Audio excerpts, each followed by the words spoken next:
be the full bill. So this, okay, got it. The question is now unfavorably reporting H.R. 9592 as amended. All those in favor signify by saying aye. All those opposed signify by saying no. Chair recognizes Mr. Higgins. A recorded vote has been ordered. As previously announced, further proceedings on the question will be postponed.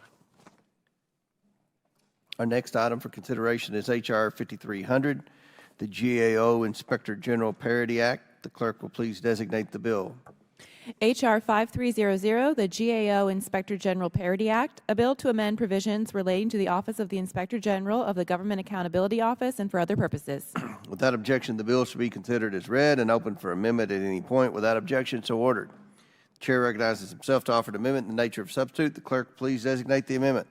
An amendment in the nature of a substitute to H.R. 5300 is offered by Mr. Comer of Kentucky. Without objection, the amendment is considered as read and the substitute will be considered as original text for the purposes of further amendment. I now recognize myself for a statement on the bill and amendment. 2 years ago, this committee helped pass in bipartisan fashion sweeping reforms for the Inspector General community. Those reforms passed in the fiscal year 2023 National Defense Authorization Act provided critical reforms to enable both the independence of federal agency inspectors general and proper congressional oversight over their activities. As a legislative branch entity, the Government Accountability Office's Inspector General was not included in those reforms. H.R. 5300 fixes that by providing the GAO Inspector General the same resources and oversight now provided to other IGs across the government. Those reforms include requiring the head of GAO to notify the Congress if the GAO Inspector General is to be removed or transferred, providing Congress the knowledge it needs to weigh in on such decisions if necessary. The bill also provides a pass-through budget for the Office of Inspector General, providing an additional layer of independence for the IG from the agency it oversees. Finally, the bill requires the GAO Inspector General to have its own legal counsel separate from the GAO, thus ensuring proper independence.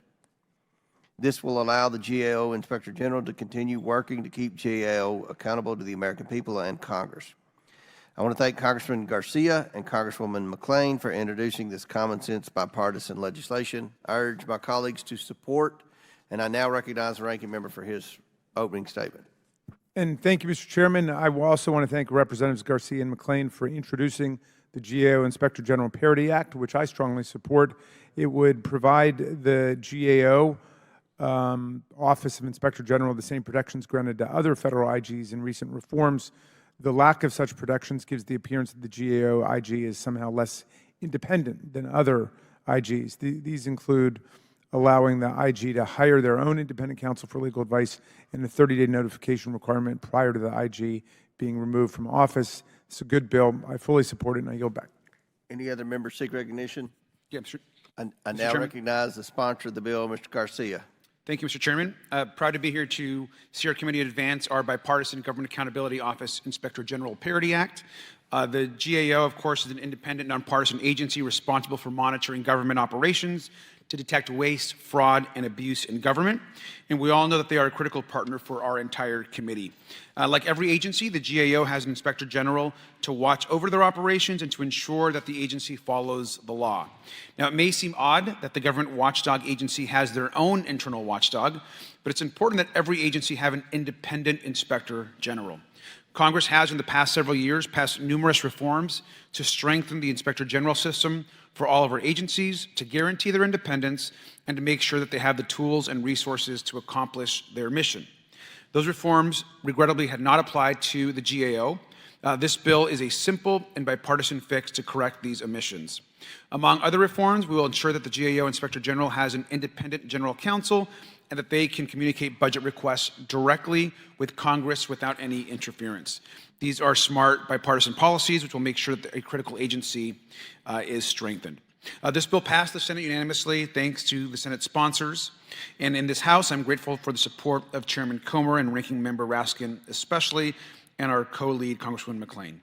I urge adoption of this overdue bill, and I thank you, and I yield back. Any other members wish to be heard? Seeing none, the question is now on the amendment in the nature of a substitute. All those in favor signify by saying aye. All those opposed signify by saying no. In the opinion of the chair, the ayes have it, and the amendment is agreed to.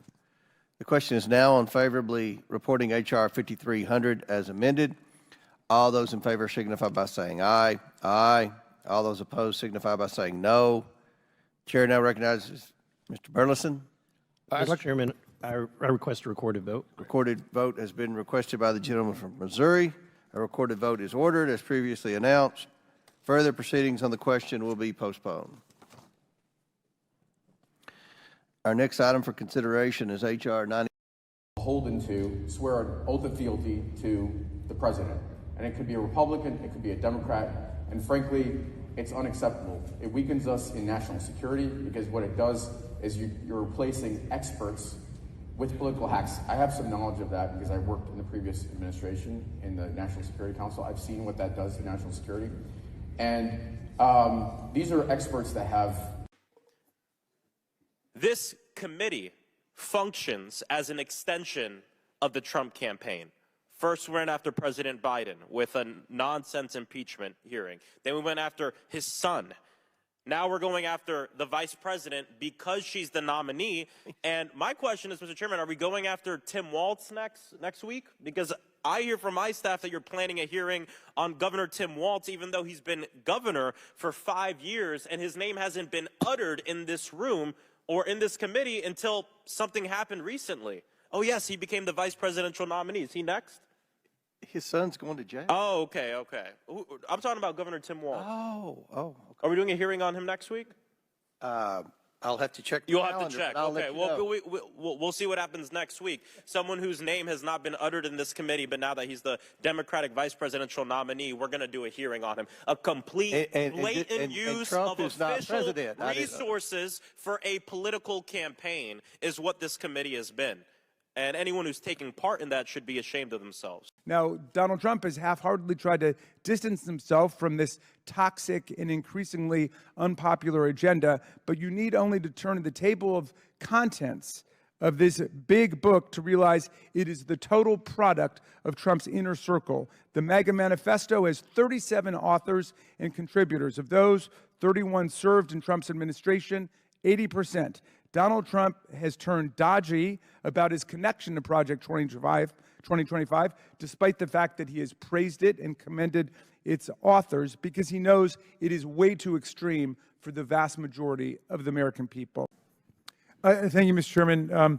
And we're delighted to support this, and we were also delighted to support Ms. Luna's legislation for a naming of a bill, despite the fact that there was not complete unanimity within the state. We have a similar situation now in the state of Maryland with Congressman Mfume's wonderful bill to designate a post office in the name of Elijah Cummings, the great former chairman of this committee. Unfortunately, we don't have complete unanimity in Maryland on this, and I would hope that we'd be able to move today to include that with the package that we're moving forward. I don't know if my distinguished colleague from Baltimore might be interested in saying a word about it as well.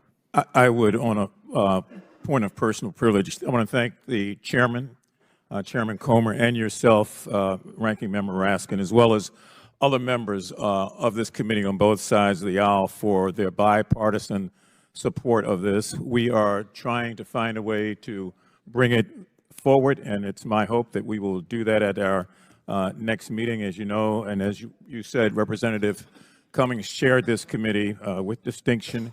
His portrait hangs on the wall in front of us, and he was the friend of many members of this committee. I would urge, Mr. Chairman, in whatever way we can, that we move forward, and I will be guided by your direction on this. Yes, sir. If I could just reclaim my time for 1 second, Mr. Chairman, I just want to say that that former Chairman Cummings was also the ranking member of this committee for 7 years. He served in the House of Representatives for 23 years and is a beloved and revered figure in our state. And I hope we can just move with dispatch to make this happen. And I thank Mr. Mfume for his leadership on this bill. I'm happy to yield back to you, Mr. Chairman. Thank you. Gentleman yields back. And I will state publicly, we will be having a markup in November. Your post office bill, naming the post office after Chairman Cummings, will be one of the postal bills. Thank you. And we've had two similar situations. It's taken several months to get the Representative Luna's postal bill through. because of the rule that everyone in the state has to sign on. Had the same situation. You have my word publicly. We'll get that on the en bloc in November. Yeah, and I'm a co-sponsor of your bill. You are, and I thank you very much for that. I should point out that the one member of our state who did not sign on was not because that person had any problem with the late member, Elijah Cummings. It's because that person does not sign on to any bill to name anything after anybody. So in this instance, I will be followed by your direction. I want to thank you. I want to thank Ranking Member Raskin for his remarks. Thank you. Any other members seek recognition? Earlier this week, former Republican Congressman Lee Zeldin was on the show, and he paraphrased comments that you made in February at Politics and Prose. Take a listen to Zeldin, then we're going to run your clip, then we're going to get your response. That on January 6, 2025, that he's saying that President Trump should not get certified and that the country should prepare for civil war. Now, he's referencing you talking in February at Politics and Prose bookstore about a hypothetical scenario if Republicans inverted current election law, I think. Let's play that clip. Section 3 of the 14th Amendment, which they're just disappearing with a magic wand, as if it doesn't exist, even though it could not be clearer what it's stating. And so, they want to kick it to Congress, so it's going to be up to us on January 6, 2025 to tell the rampaging Trump mobs that he's disqualified. And then we need bodyguards for everybody in civil war conditions. I have to say, I didn't fully understand what you were saying. So can you explain what you were saying? Yeah, the larger context is a discussion of the Supreme Court's absolute abandonment of its responsibility to say what the law is, which of course goes back to Marbury versus Madison. This is about whether or not insurrectionists can run for higher office? Exactly. And when the Colorado Supreme Court had several weeks of hearings about this, and I think 5 or 6 days of fact-finding, they ended up determining that Donald Trump was disqualified from the Colorado state ballot because he'd been impeached for inciting an insurrection against the Constitution, and they considered him disqualified under Section 3 of the 14th Amendment, which says if you've sworn an oath to support the Constitution and you violate it by, quote, engaging in insurrection or rebellion, you shall never be allowed to hold federal or state office again. Now, up until now, ballot access for a candidate has been controlled by the state, and the state was simply interpreting a constitutional command which is supreme over every part of the U.S. government. And yet the Supreme Court said, no, it's not up to the states. And we, the Supreme Court, despite the fact that our job is to interpret the Constitution, we're not going to interpret it. We're going to leave it up to Congress. So in that minor passage that was completely distorted and fabricated, in essence, by Lee Zeldin, what I was saying was the Supreme Court is kicking it to Congress to decide at the point of an election whether or not someone is disqualified by Section 3 of the 14th Amendment. And that is obviously a very dangerous thing to do, but that is what the Supreme Court, in its wisdom in the Roberts Court period, has decided to do.